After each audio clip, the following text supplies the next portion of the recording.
Good evening again, once again, Wolfpack Nation. It is week 3 of our show.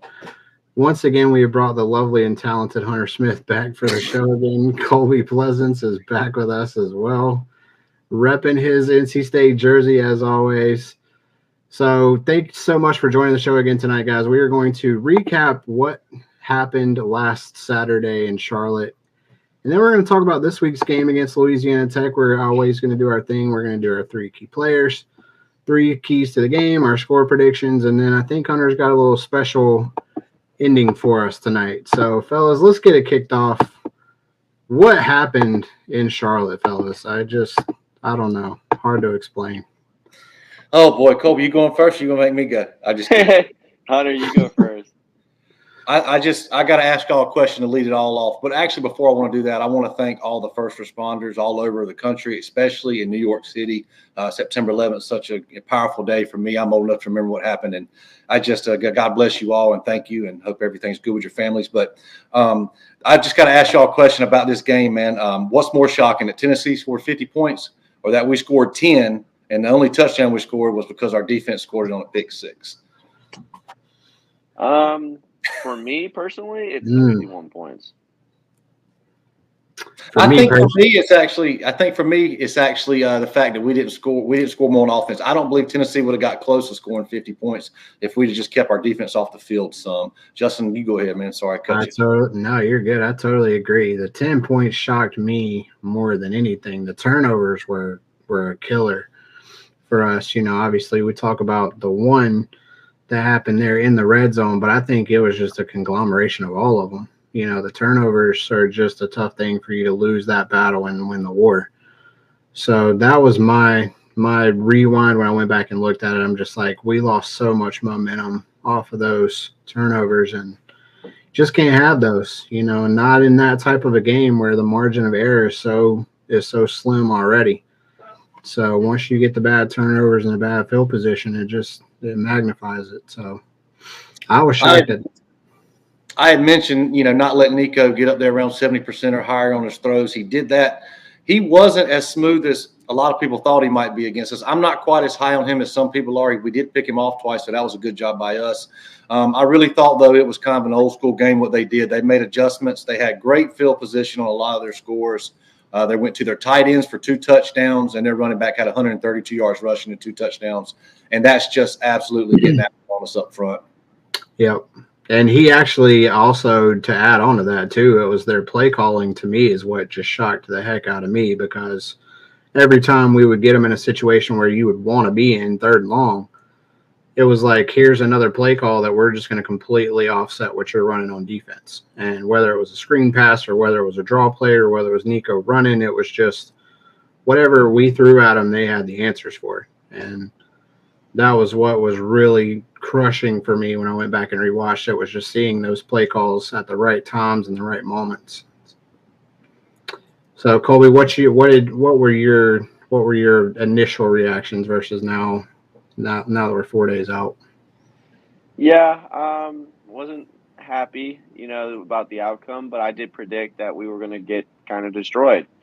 Tennessee has a D-line that has a lot of draft picks on it. I mean, I'm sorry, Pierce is probably going to be the number 1 draft pick. And their defense played good. They got to us all the time. And I'm sorry for some of those people that said that Grayson's interception is on Grayson.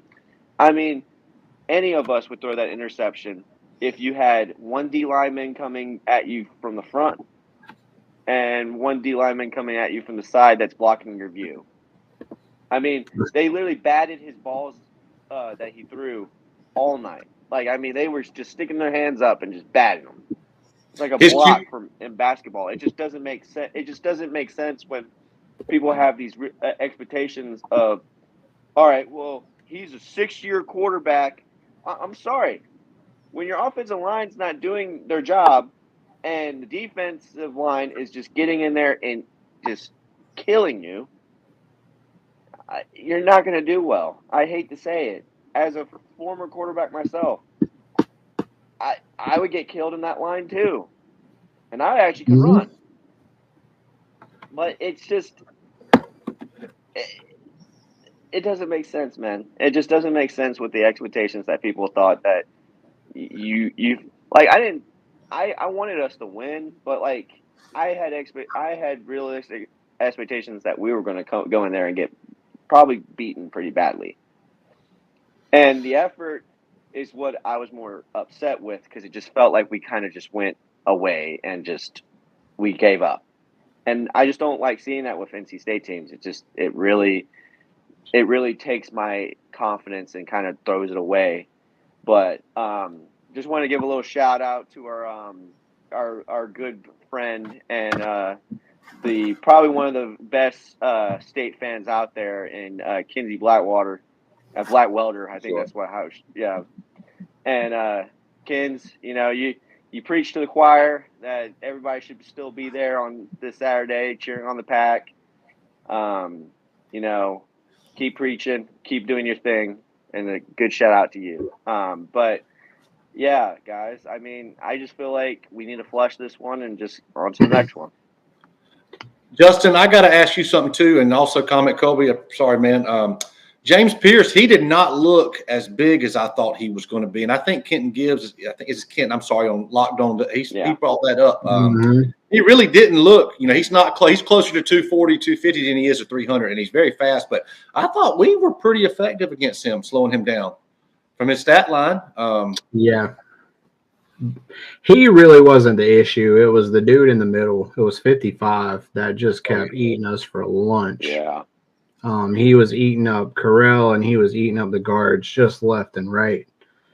And Norman's that's what he did all night. I mean, it was interior pressure from the get-go. It was when you're trying to run those counters and even on the running plays, on the counters and the inside plays that we run, he crushed it. He had already beaten the block. So he was in our backfield before we even thought about running the football. So shout out to them. You got to give them credit too.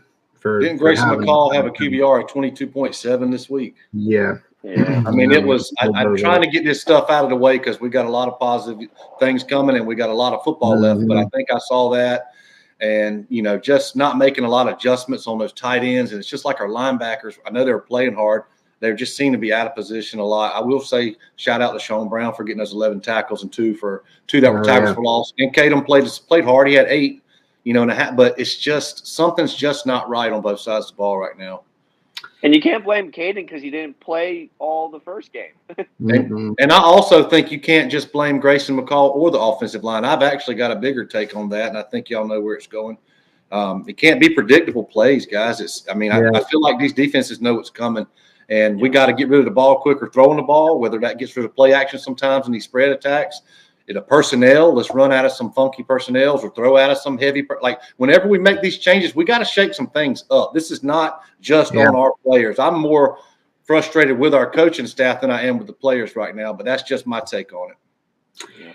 Yeah, watching it, man, I'm going to piggyback on that. Watching that Texas game you hit the nail on the head. Like Texas would run some super heavy formations, but then they would literally just start running play action off of it. And I'm like, why can't we see some of this creativity? Running out of 4 wide sets or, running play action off heavy sets. I mean, it was frustrating from jump. And, it was, I guess I shouldn't say from jump because we really were still in it, late second quarter, but it just kind of felt like even on that first drive, I got frustrated with, even though we took a ton of time off the clock, I was like, we're not really moving the ball.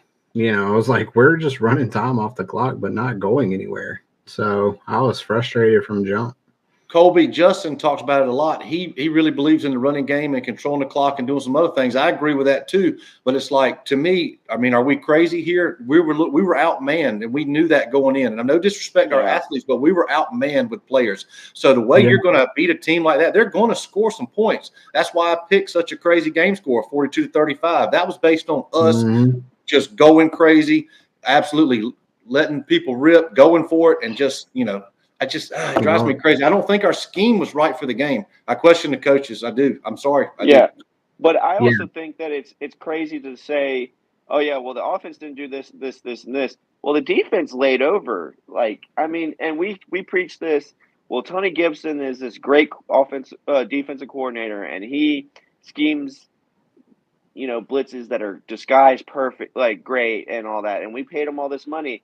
In my opinion, the money we just paid him ain't worth what we're getting right now. In my opinion, it's not. And he needs to get in there and like make this defense a little bit better. I just hate to say it, but I think I don't like what I'm looking at on defense. I'm not as concerned about that because I really think that Tennessee's offense is just that good. I mean, Yeah, the second and part that of that too. too. The second part of it is too is your offense has to do their job too. I mean, if they're constantly three and out, three and out, three and out, three and out, I mean, your defense is getting worn out. By the time the third, fourth quarter is done, you're done. So, I mean, I don't think it was. I thought the defense played really well early on until things started going downhill, and then once they started going downhill, it went downhill quick. So, I mean, I don't know that there was anything that we really could have done. I really think what Hunter said is we're outmanned. I mean, we were out talented. They have way more talent on paper and clearly now on the field than we do, as much as we want to talk about talent, and like Hunter said, no offense to the athletes. I mean, they're doing their best that they can, but the other players are just better, and that's a big But deal. I want to say this is important when I say that. I really do think State could have won this ball game, but it was going to take a perfect scheme. It was going to take aggressive. You look at what Lincoln Riley did when he was. People forget who Lincoln Riley was at East Carolina. We didn't forget that because we're North Carolina guys. But what he did at East Carolina as an offensive coordinator before he got hired as a head coach, like there's schemes that could. There's no way we should have lost by 40. No way. Yeah. I don't care how good they are. There's just no way it should have been that bad. It should have been around the spread, maybe a little bit more at the worst. It should have been. And like I said, you hit that touchdown. You're down there 10-10 with 3 minutes and like 30 seconds left in the first half. If you stop them or hold them to a field goal and get to halftime and catch your breath, who knows what we do? Sure. And I mean, just watching the rest of it, it just makes me kind of, I take the financial aspect of it too. And I'm just like, man, they're paying so many guys so many more dollars than we are. And as good as we got, theirs is just better. And sometimes you just got to kind of call it like it is. Better is better. And they were better on this night. So. Oh, well. Yeah, but now that we got all the hashing out of the way, let's get to this week's opponent. Should be a little easier test this week for NC State. Got a little home game, and Louisiana Tech's coming into town, so hopefully, NC State can get back on track, get their offense rolling, and like we talked about before, Dave's teams have started a little bit slow, but I'm looking forward to see how these guys come together. I mean, we got to remember too, for all those guys and people that are listening, that we had so many guys turn over. I mean, there's a lot of new players on this team, so it might take a little bit to get chemistry. So, but as we always do, we're gonna start with. I'm gonna start with Hunter this week. What are your 3 keys to the win this week? Well, I'm going to start in the trenches. I want it to be Zeke up front, getting that offensive line on the same page. Whether it's their fault all the time or not, I just want us to play well up front this week. It is time to get that fixed. I don't care what we do, run the ball, throw the ball. It's not going to matter this week. I was hoping that we were going to have better weather. Looks like it's a pretty heavy chance of rain. I'm not saying it's big totals, but I think we just got to figure out what's going on up there.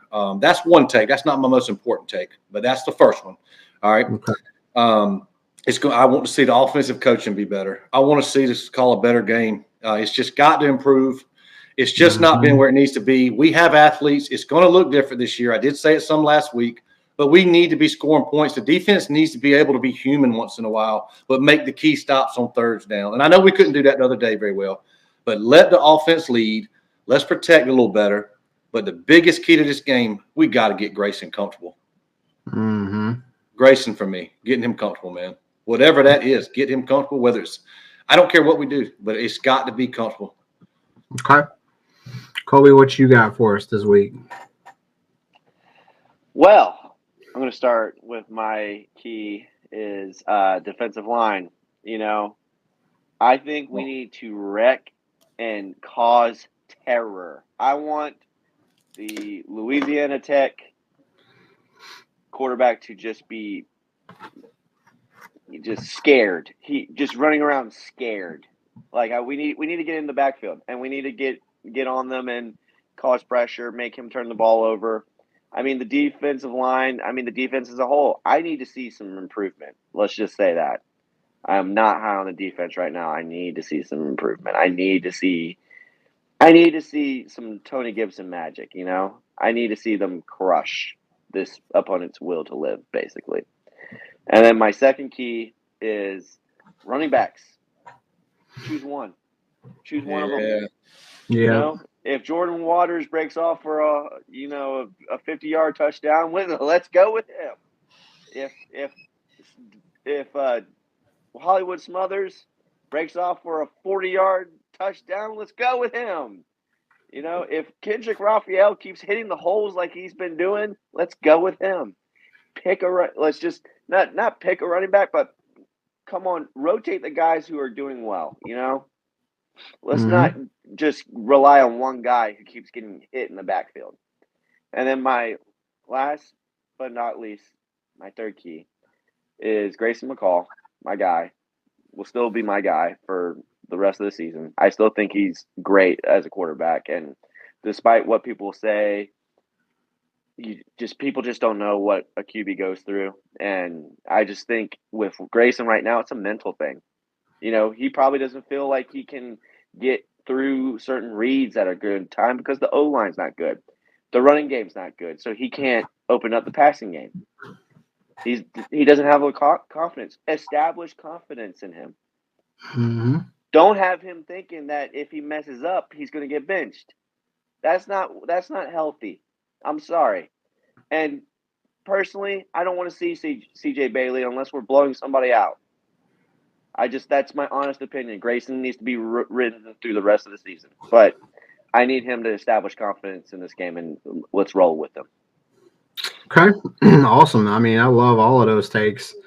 I wish I could wrap them all up into just one or two, but you know, my three are, and this is crazy because my three are different from all three of y'all's, and we didn't plan that, but I was watching the film from Tennessee, and it just felt like every time we've tried to run the football, we were running into a brick wall. And I got to thinking about this, and I'm just one of those fans, you know, trying to figure out how can we get the ball outside of the tackles a little bit more.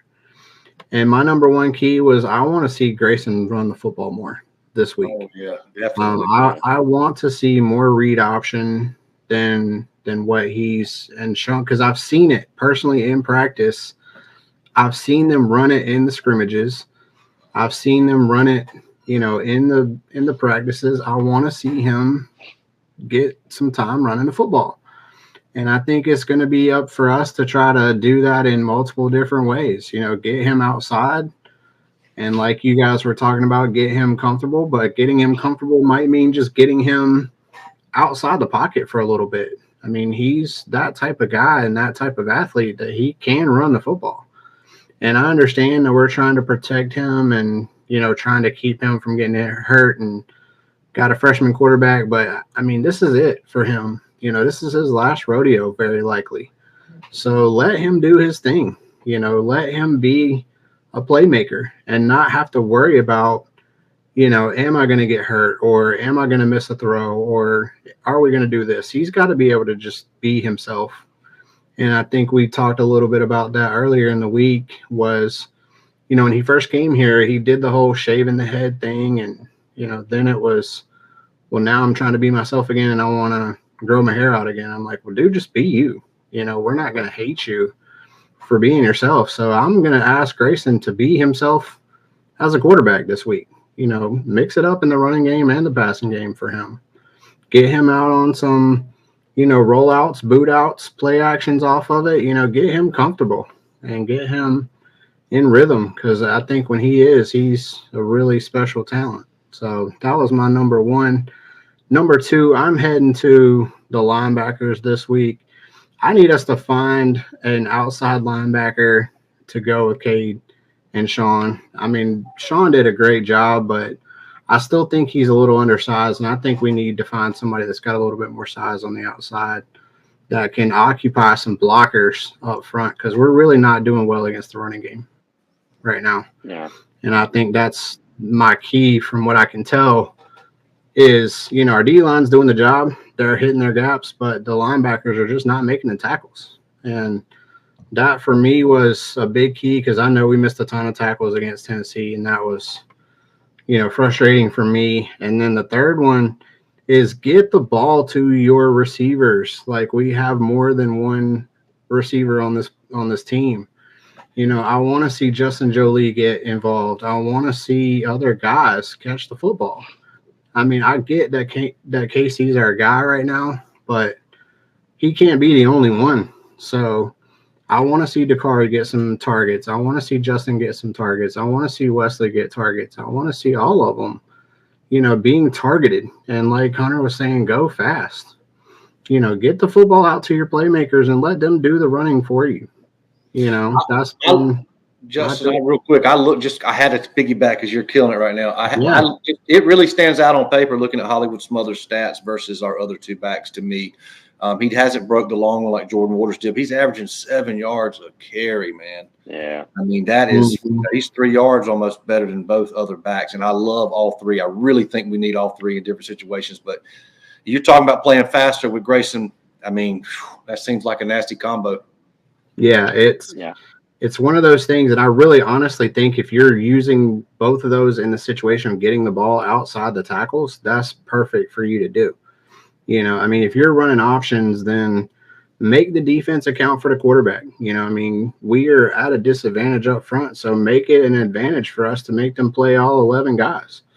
And I think that's going to help open up our passing game too. So, that's what I saw just from the film. That's what I saw I think needs the most improvement on for this week, especially because it's going to be a little rainy. The weather's not going to be great. So, I think if we can take care of the football and run the football a little bit in a different manner, then we should be good. Yeah. So, Colby, I'm going to start with you, circle back into you. Who are your 3 key players for this week for NC State? 3 key players.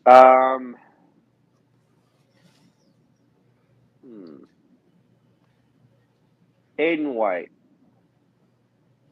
I need to see either a pick 6 or just a pick from Hayden White. Show me that you're this great corner. I get it that you had a pick 6 last game, but show me that you can destroy not top tier talent, but semi bottom tier talent. Like, come on, show me that you're a draft pick at least. I need to see some good stuff from him. And then my second key, I'm going to go with my boy, Justin Jolie. I need to see him ball out. I need to see him get a touchdown. I will probably shed a tear if he scores a touchdown. I like that guy. Justin knows how I feel about him. I love Justin Jolie. I'm a big Justin Jolie fan. Hey, Justin, if you want to send a jersey over, I'm happy to get one. If you're watching this. But and then my third key is my guy Grayson McCall. That's my quarterback. I'm rolling with him. I need to see him have some confidence in this game.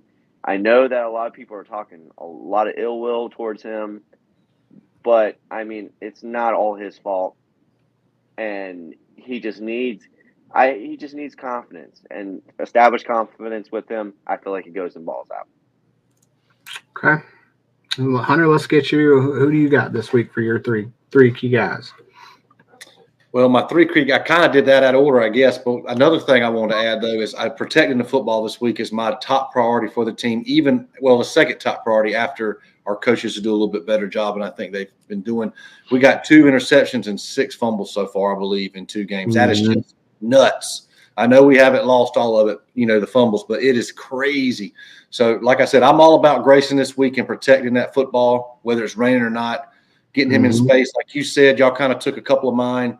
But, everybody's looking at the O-line, linebackers and stuff. We're singling them out, but there's a lot of different areas we got to get better. And another thing I want to add is we need more vocal leadership on the field besides Davin Van. I don't think we're having enough of that. We need somebody to step up and be a dog. And I had a question for you both. Is Elijah ready? Elijah Groves ready to go? I know he gained some weight. You know, I know he's very young, but do we dig deeper? I would like to see him. I honestly, I have to say, if Betty doesn't produce, Groves needs to be in there. Is it time to give him a chance in a game like this? I don't know what we're trying to do.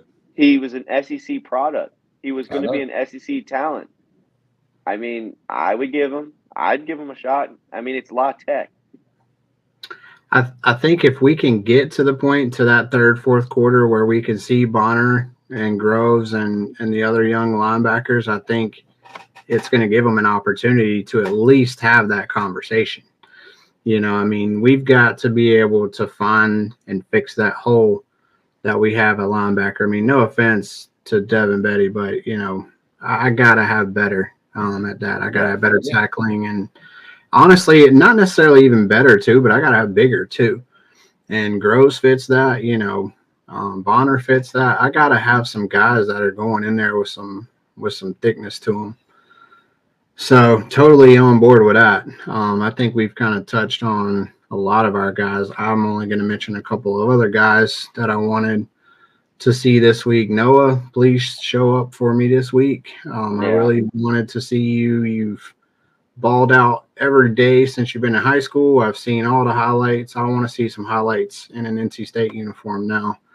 I know you're dealing with, you know, a lot of different things, but, you know, learning a new offense is not the easiest thing. But I want to see him go up and grab some balls this week, you know, really be able to show us that we got a downfield threat for him. And I really do. I mean, I would focus on the receivers this week. I mean, I really want to see what Wesley Grimes can do too. I mean, I want Grimes and Collins and all of them.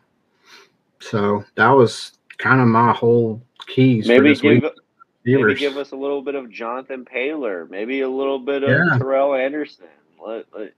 I like what I saw with Paylor, so I'm scratching my head here how you're not scoring more points. I'm not trying to insult anyone or anybody in the program, but we have not. All we talked about is we have not had a receiving core like this probably in the history of the program, and we're not using it. Make that make sense for me. I'm ready. I'm challenging the coaches. Let's see it. Yeah, we get to have it next year too.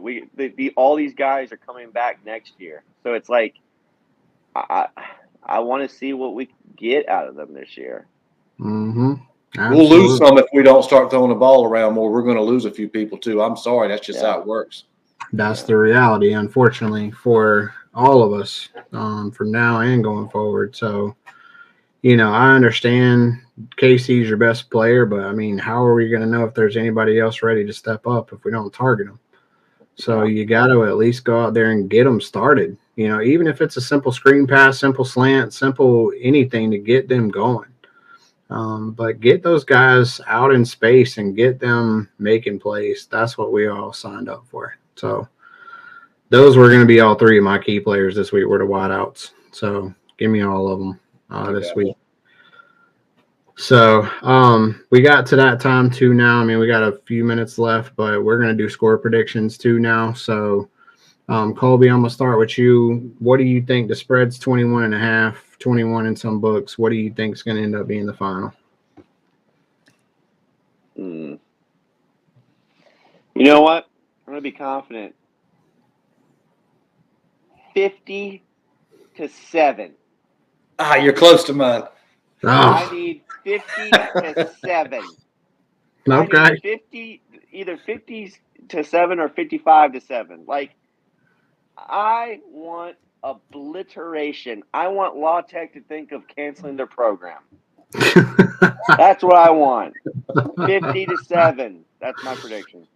Okay. Hunter, what you got for us this week? I think the only way NC State doesn't absolutely beat the brakes off of them is for somehow they have a couple. If we have 2 or 3 turnovers, if they get intercept like a pick six or they get some points on special teams, some crazy stuff happens and it's just raining hard and we can't do anything.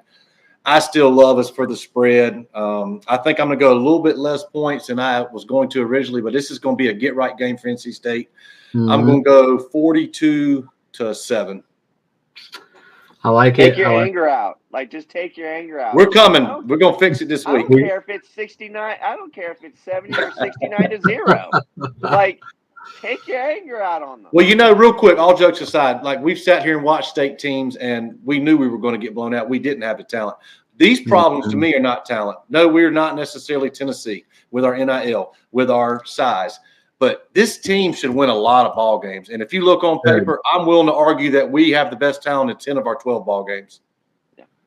Totally. And that's why we called this episode tonight. It's still, everything is still in front of us. So I'm glad that we were able to circle back on that, because it really is, everything is still in front of us. So I really do think. What was your prediction?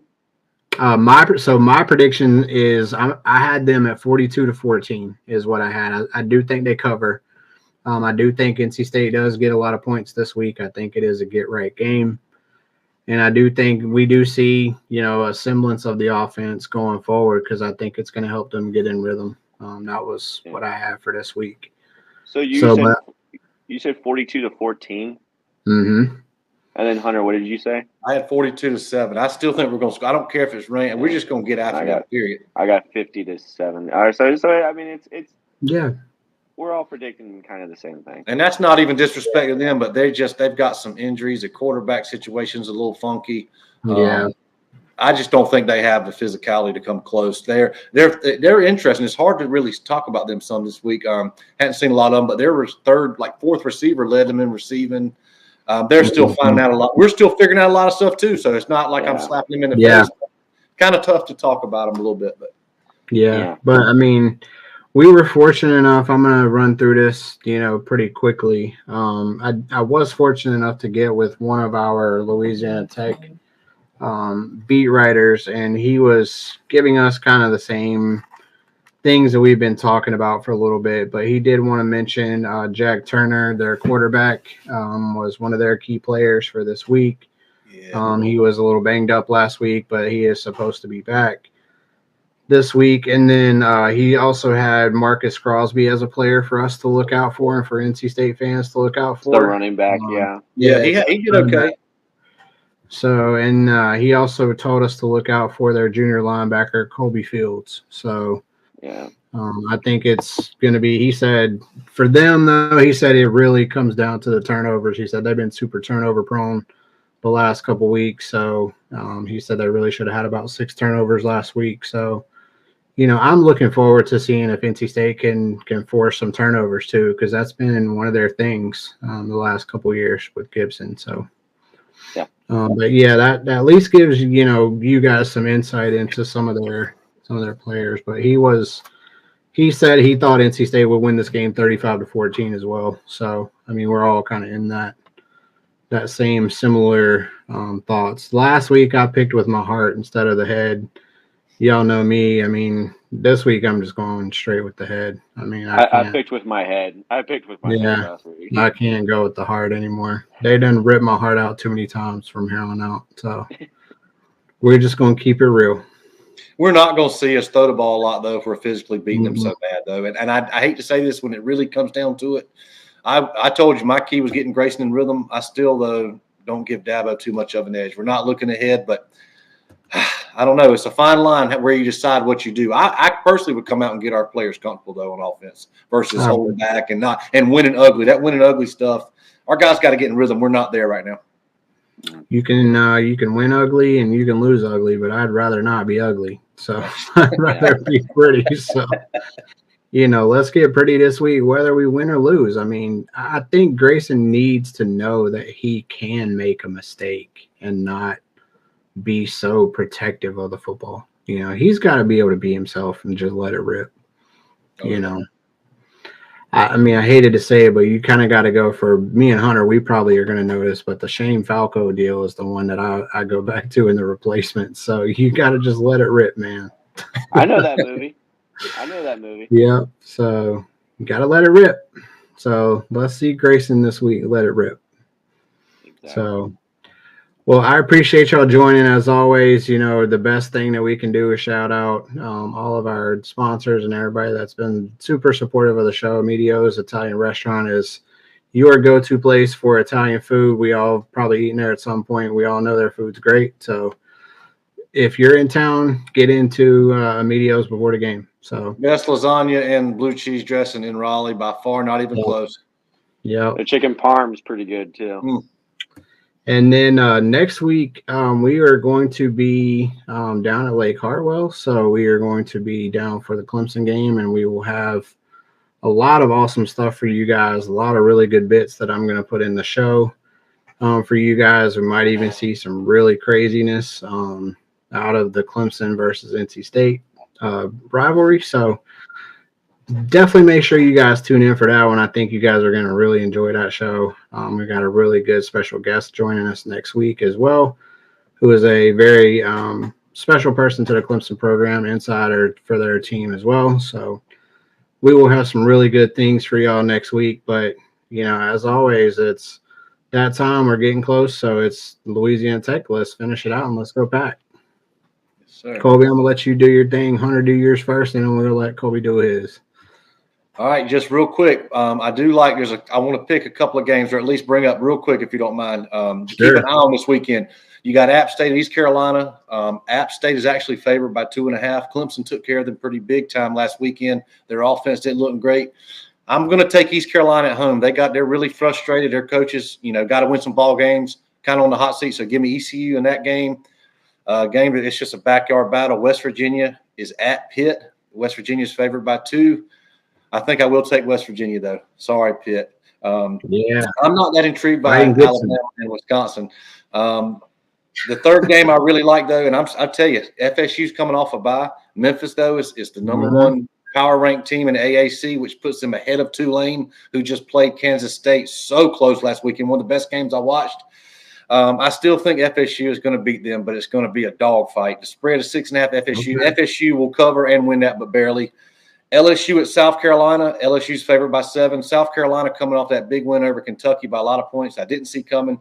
I'll take LSU. And then the Texas A&M at Florida. Florida's favored by Texas A&M's favored by 3.5, I believe.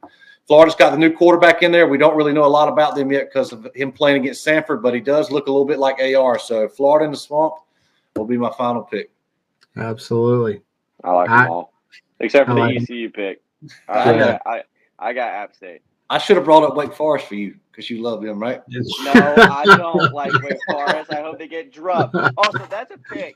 So go ahead, Colby. Get your pick in on that. There you go. Yeah. Ole Miss is going to hang 80 on Wake Forest, and Wake Forest isn't going to score a point. They might. They ain't going to score a point. Wake Forest is dog water. They're bad. Get them out of here. I hope Winston falls into the ground. Obviously I definitely think Wake Forest doesn't have a chance in that one. So, and I'm with Hunter on this one too. I'm gonna go with ECU. I think App State kind of showed who they were last week. So give me them. Florida. Give you Florida. Okay. Hey, that game's at 4:00 on ESPNU, the app ECU. That's kind of a big deal for them, being national television, but yeah. What we can do now that we got Hunter's picks in, what we can do is next week we can start charting who's actually getting their records up. So, next week we're going to get a special little segment for y'all. So, but y'all know I appreciate y'all coming on. It's one of the best, things I look forward to during the week with all the things that we got going on. Just really quickly, shout out to the men's soccer team starting out undefeated. Yeah. They're now ranked. Shout out to all of those guys for working super hard this summer too. So they're balling, man. Hey, that's all you gotta do. All it takes is the right coach in men's soccer, and it balls out. As a former men's soccer player myself, all it takes is the right coach. He is absolutely crushing it. He is a phenomenal tactician too, and he's super aggressive on offense, which is what I love. So kind of circles back. Let's get aggressive. So Well, I appreciate y'all joining the show. Obviously, we appreciate all y'all tuning in. So we look forward to another great week of football again on Saturday. NC State by a lot. Once again, go Pack. Colby, finish us off for the night. And we'll sign out. Let's go. What's La Tech? What is La Tech? Go Pack. Right there. Go Pack. All right. Love it.